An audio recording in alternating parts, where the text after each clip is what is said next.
Hey guys, it's Tingwei and Rachel, RTscience, and in this video we will be talking about the brain.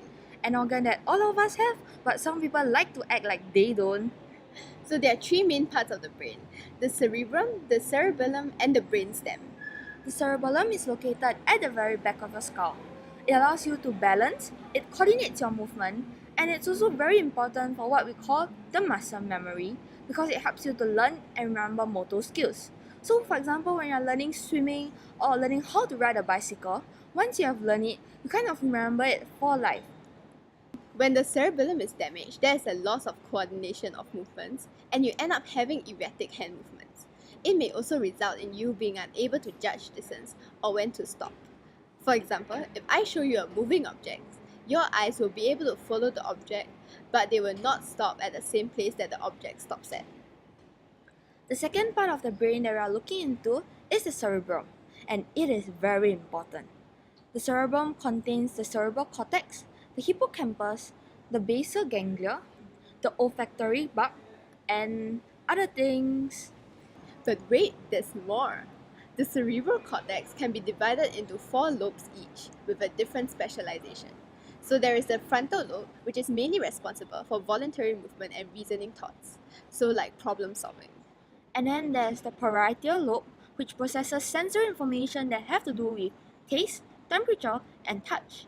Humans were not able to feel sensations of touch if the parietal lobe was damaged. We also have the occipital lobe, which helps us to see things, basically anything that has got to do with vision. So the temporal lobe, which is the fourth lobe, is for auditory functions like hearing and even functions in language processing and understanding language.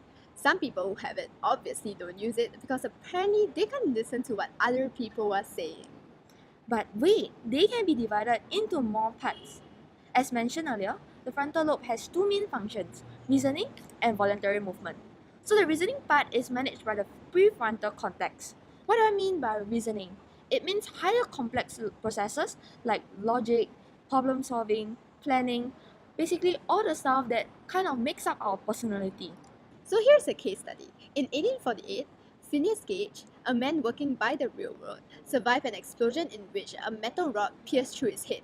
The metal rod went through his prefrontal cortex and pretty much destroyed everything there. And even though he survived the horrific incident, he changed from a hardworking and responsible man to an impulsive troublemaker.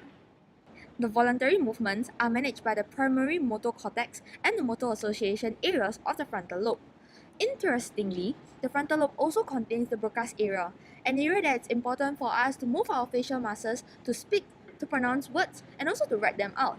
So this part actually works together with the Wernicke's area, an area that's in the temporal lobe of the brain for us to communicate with others. So if you remember earlier, we have mentioned that the temporal lobe is important for hearing. Thus, the Wernicke's area allows us to understand the words that we hear. So other than the Wernicke's area, the temporal lobe also contains the primary auditory cortex and the auditory association area. The same goes for the parietal lobe, which is divided into the primary somatic cortex and the somatic association area. The occipital lobe is also divided into the primary visual cortex and the visual association area. Okay, so what is with this whole, association primary area thing? From this picture, we can see two things. 1. Every sensory system has its own association area. 2. Association area takes up a much larger percentage of the cerebral cortex as opposed to the primary areas. So the primary areas are required for detecting basic dimensions of sensory qualities. There are stuff like simple contours, edges, color, and pitch.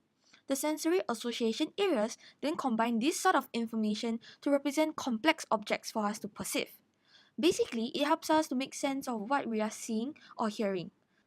To understand this better, imagine an increasing verbose mean, but reverse.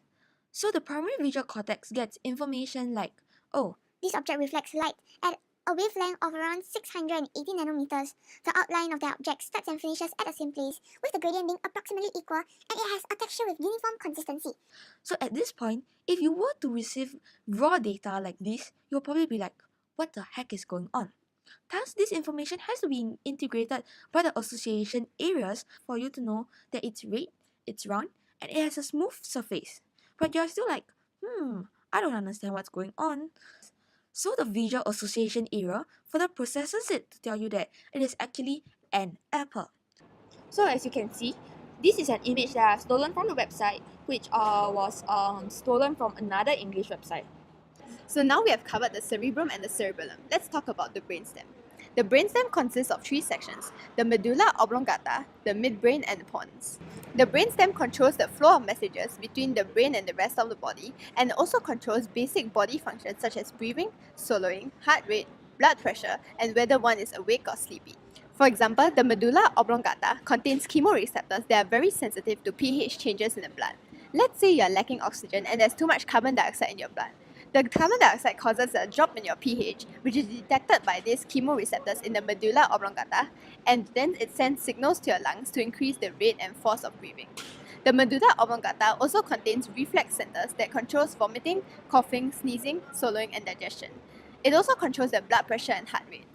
The pons is also known to play a key role in deep sleep. It has been proven that during REM sleep, dreams are most likely to have originated here, right in pons. Patients who have damage in the pons never achieve REM sleep. Lastly, we are going to talk about the midbrain. Other than autonomic functions, the midbrain is also responsible for vision reflex. For example, when an object is thrown towards you, your head instinctively turns towards the object without the brain even having formed any images of the object. So, with this, we have covered the basic structure and function of the brain.